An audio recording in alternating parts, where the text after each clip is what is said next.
अफसाना दुआ। अफसाना निगार जुनैद जाजिब। हल्की बारिश के बाद हवा में कुछ खुनकी आ गई थी, लेकिन फिजा में मौजूद खौफ व हरास बदस्तूर अपने उबाल पर था। बाजार, गलियां, सड़कें, चौराहे, हर जगह वहशत बरस रही थी। इलाके में बीमारी की मौजूदगी की अभी तक कोई मुसद्दिका इत्तिला तो नहीं थी, लेकिन डर और खदशात ने माहौल को यरगमाल बना रखा था। लॉकडाउन वाहिद दस्तयाब हथियार था जिसका दुनिया भर में इस्तेमाल किया जा रहा था, ताकि लोगों के खुलेआम मेल जोल को खत्म करके वायरस के फैलाव को रोका या कम से कम कुछ कम किया जा सके। पहले दरमियाना नौइयत की पाबंदियों और अब सख्त किस्म के लॉकडाउन के निफाज से तकरीबन सब कुछ ठप होकर रह गया था। स्कूल, पार्क, दुकानें, ट्रैफिक, सब कुछ बंद या बहुत महदूद कर दिया गया था। साहब आगे तक ले चलो। मैंने सलानी पुलिस नाके पर गाड़ी रोकी तो 10-11 साल का एक लड़का दौड़ता हुआ पास चला आया। सर हो सके तो ले जाओ इसको, साला सुबह से दरबदरी कर रहा है। इतनी बार भगाया है लेकिन पता नहीं किस मिट्टी का बना है, फिरा जाता है। डंडे का भी कोई असर नहीं कम वक्त पर। वहां खड़े पुलिस वाले ने उसकी बुराई भी कर दी और सिफारिश भी। गोरा दुबला पतला सा लड़का देखने में तेज तर्रार लगता था, लेकिन शायद उतना तेज था नहीं। सफेदी मायल नीले कुर्ते पाजामे में मलबूस वो बिल्कुल चुपचाप सिमटा सिमटाया सा सामने वाली सीट पर बैठा रहा। समझदार दिखने के चक्कर में या शायद शर्म और हिचकिचाहट की वजह से मैं कान की अंदाज में बैठा वो लगातार सामने देखे जा रहा था। ऐसा लगता था जैसे अपनी हरकत और सकनात को डिसिप्लिन में रखने के लिए वो सख्त एहतियात बरत रहा हो कि कहीं कोई बचगाना या ओछी हरकत न सरजद हो जाए। 2-4 किलोमीटर चलने के बाद मैंने बोरियत से बचने के लिए रेडियो ऑन कर दिया। वो मुसलसल अपनी नाक की सीध में देखता जा रहा था, लेकिन उसकी सारी तवज्जो मेरी तरफ थी। मेरे हर फेल पे उसकी नजर थी।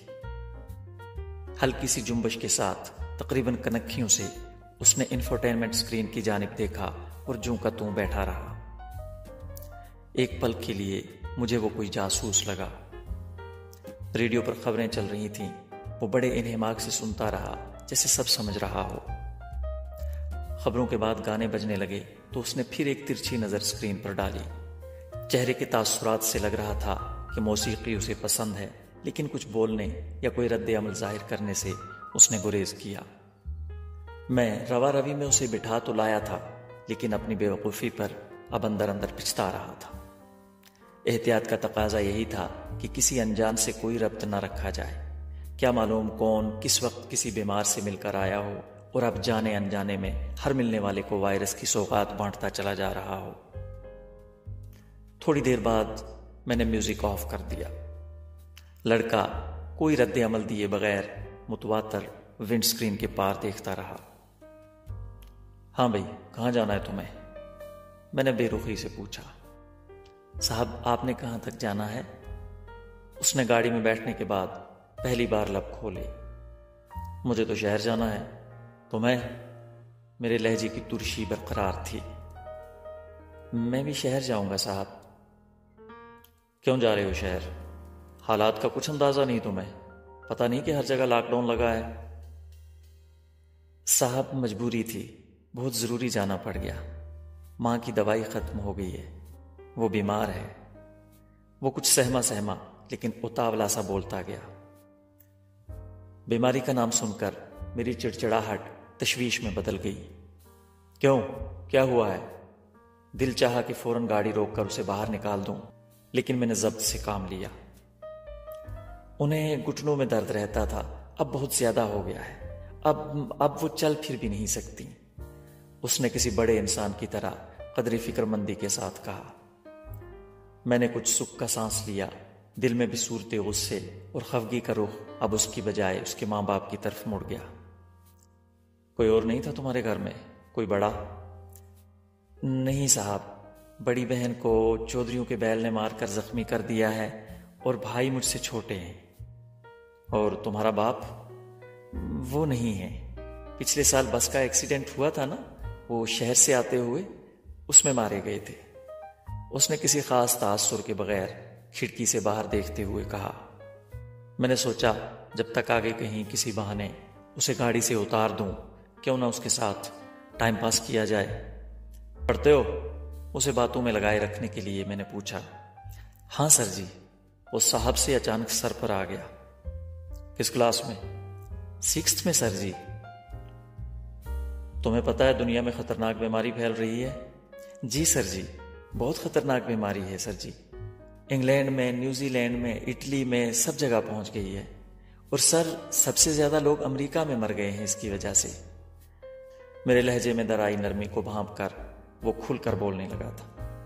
वाह भाई, तुम तो बड़े अपडेटेड हो, मैंने तारीफी से ज्यादा तंजिया लहजे में कहा। पता नहीं वो इसे तारीफ समझा या तंज, लेकिन कुछ शर्मा सा गया और गालों पर उभरी लाली दबी दबी सी मुस्कुराहट में घुल मिलकर उसके चेहरे पर फैल गई। लेकिन फिर फौरन चेहरे के भाव संजीदा बनाकर वो एकदम नॉर्मल हो गया। अमीर मुल्कों में ज्यादा फैल रही है सर जी। दुनिया को तेजी से अपने चुंगल में खींचते जा रहे कोरोना इन्फेक्शन ने अमीर गरीब, मर्द औरत, छोटे बड़े, मशरकी मगरबी, काले गोरे, सबको दहशत ज़दा कर रखा था। अब तक लाखों जानें जा चुकी थीं और हर गुजरता दिन मरीजों की तादाद में गैर मामूली इजाफा करता जा रहा था। एक वायरस ने इंसान को बेबस करके रख दिया था। लड़का कम उम्र था, लेकिन इस सारी सूरत हाल से आगाह था। और इसकी कोई दवाई भी नहीं है सर जी। ये तुम्हें किसने बताया? दादी ने बताया सर जी। वो अब बिला झिझक बोलने लगा था। उन्हें किसने बता दिया? मैंने रूखेपन से पूछा। शायद मास्टर जी ने बताया हो, उसने कुछ सोचते हुए कहा। मास्टर जी स्कूल बंद होने से पहले एक दिन हमारे घर आए थे, तब शायद उन्होंने दादी को और माँ को भी बताया होगा कि इसकी कोई दवाई नहीं है। अच्छा जी सर जी, दादी कहती हैं ये बीमारी दवा से नहीं दुआ से जाएगी। वो सबके लिए दुआ करती हैं। अच्छा। हवा कुछ तेज हो गई थी और आसमान साफ होता जा रहा था। चारों ओर छाए बादल अब तकरीबन छट चुके थे। कहीं कहीं सड़क पर नमी बरकरार थी, जिसकी वजह से वो ग्रेफाइट जैसी स्याह दिखाई पड़ती थी। मैंने गाड़ी के शीशे मजीद ऊपर कर लिए, रफ्तार जरा सी बढ़ा ली और ड्राइव का लुत्फ लेने लगा। सड़क के दोनों अतराफ की फिजा अब बिल्कुल साफ हो गई थी। इतनी साफ कि सामने बर्फ से लदी पीर पंजाल की चोटियां और ढलानें बहुत वाजे और कदरे पास नजर आ रही थीं। आसपास के गांव मोहल्ले बारिश की फुहारों के बाद और भी खूबसूरत दिखने लगे थे। लोग घरों से बाहर निकलना मुनासिब समझते थे, ना महफूज, इसलिए ट्रैफिक भी कुछ ज्यादा नहीं था। लंबे वक्फे के बाद कोई इक्का दुक्का गाड़ी देखने को मिल जाती तो मिल जाती, वरना ज्यादातर सड़क खाली थी। सर, शहर में तो बीमारी नहीं आई ना? अभी तक तो नहीं, मैंने बेदिली से जवाब दिया। दादी शहर के लिए भी दुआ करती हैं। आपके घर में कौन कौन है सर जी? वो हद फलांगने लगा था। मैंने उसकी बात सुनी अनसुनी कर दी तो उसने अपनी झींप छुपाने के लिए अगला सवाल दागा। सर, तेल महंगा हो गया है क्या? कौन सा तेल? यही पेट्रोल सर जी। अच्छा हाँ, मगर तुम्हें इससे क्या लेना देना भी? और तुम्हें ये इतनी खबरें देता कौन है? नहीं सर जी। वो फिर कुछ शर्मिंदा सा हो गया। ये पुलिस नाके पे जहां से मैं आपके साथ आया हूं ना, वहां पुलिस वाले आपस में बात कर रहे थे। उसने सफाई पेश की। ये सड़क अब अच्छी हो गई है सर, पहले इसमें बहुत खड्डे थे, हमारे गांव की सड़क की तरह। उसने मौजू बदला। तुम्हारे घर तक सड़क जाती है? नहीं सर जी, स्कूल तक जाती है, मकतब तक भी है। हमारा घर थोड़ा ऊपर पड़ जाता है, सड़क से थोड़ा ही दूर है। मेरा कोई रद्द अमल ना पाकर कुछ देर के लिए वो भी चुप हो गया। सर, अगर ये बीमारी ना रुकी और ऐसे ही बढ़ती रही तो क्या होगा? थोड़ी देर बाद उसके अंदर का बातूनी जिन फिर कुल बुलाया। लेकिन उसके इस सवाल का तो मेरे पास वाकई कोई जवाब नहीं था। नहीं, ऐसा नहीं होता। कुछ अरसे बाद ये बीमारी भी खत्म हो जाएगी। इसकी वैक्सीन आ जाएगी। मैंने पीछे से आ रही एक तेज रफ्तार गाड़ी को साइड देते हुए बहरहाल उसको कुछ न कुछ जवाब दे दिया। लेकिन सर जी, तब तक कितने लोग मर जाएंगे ना? लड़का बातूनी भी था और अपनी उम्र से ज्यादा सियाना भी। हाँ वो तो है। सड़क के दोनों अतराफ इस्तादा चीड़ और बलूद के छतनार पेड़ों के साथ धूप की अटखेलियां जारी थीं, लेकिन हवा में कुछ खुनकी अभी भी बरकरार थी। लंबे घने पेड़ों के दरमियान से गुजरते हुए एक्सीलेटर पर मेरे पांव का दबाव गैर शऊरी तौर पर हल्का होता चला गया। गाड़ी की रफ्तार काफी कम हो गई थी, लेकिन छोटा सा ये जंगल कुछ मिनटों में ही खत्म हो गया और अगले मोड़ के फौरन बाद सड़क एक कुशादा से चौक में बदल गई।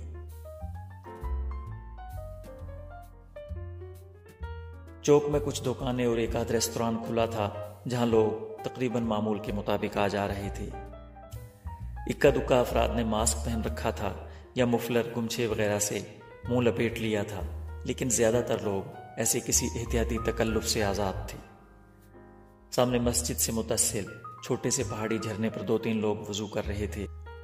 शायद लॉकडाउन में कुछ ढील दी गई थी ताकि लोग जरूरी खरीदारी कर सकें।